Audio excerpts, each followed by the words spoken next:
ग डब्यात? नाही, मी नाही येते आज कॉलेजला. नंतर अगं का जात का नाहीस तू? आज काय गांधी जयंती आहे? काकू 2 ऑक्टोबरला असते गांधी जयंती. हो का? मग आज का जात नाहीस तू? येते जाता सगळ्या आदित्य दादावरून चिडवत असतात मला. अगं बाई, मला बाहेर पडायचंच नाहीये. हो का? कोण चिडवतो तुला? चल दाखव मला. दादा बबडी ऐक. चल चल आई तू शांत राहा. अरे चल. अरे असं चल, काय मला करतो? नको, दाखव. ऐक ना, ए, छकू. आई तू इथेच थांब.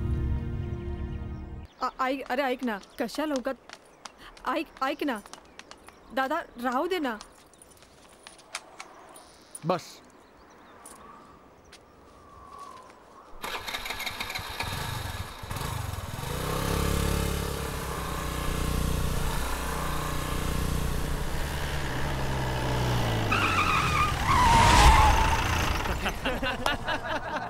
क्या जाने मन हाती क्या खंडाला.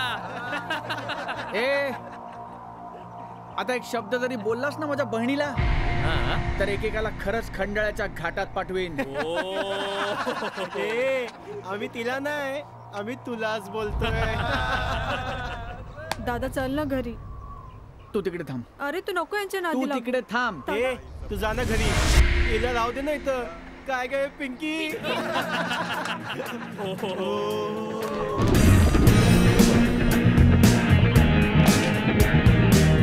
माझ्या नादी लागू नको. हो? मी चिडलो ना की कुत्र्यासारखा मार.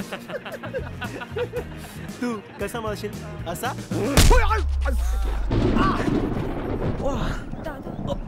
तू चहा घे ना दादा. एक कटिंग दे ना. बस बस बस काय नाही काय.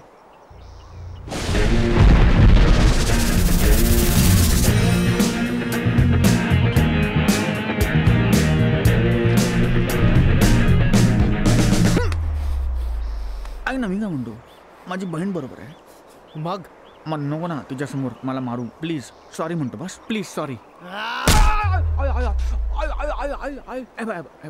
मुद्दा काय आहे?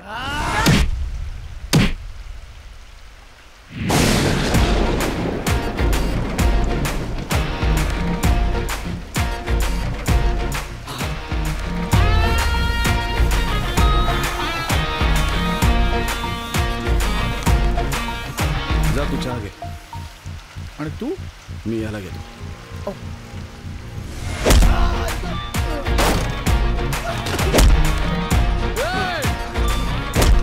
मी किती वेळा सांगितलंय मस्ती करायची नाही.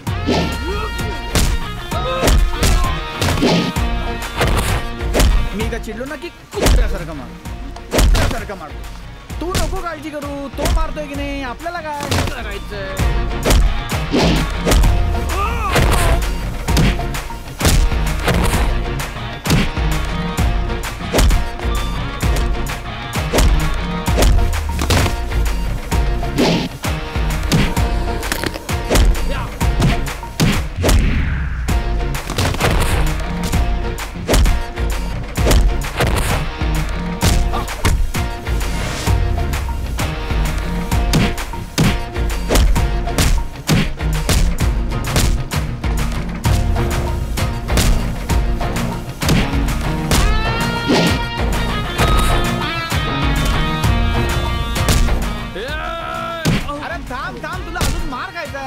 काय म्हणलं तुम्ही? मी चिडलो की कुत्र्यासारखं मारतो. तेव्हा याला कळलं नाही.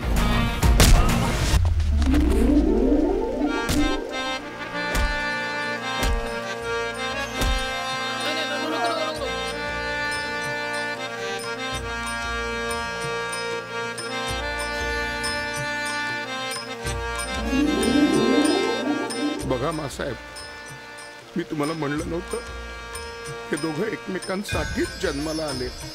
आज माझे डोळे उघडले.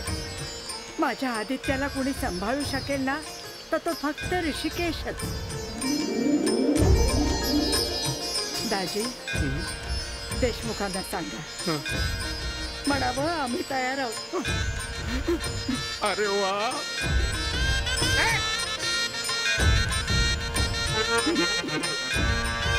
माझा तयार आहे. आता मिठाई वाटतो. मिठाई.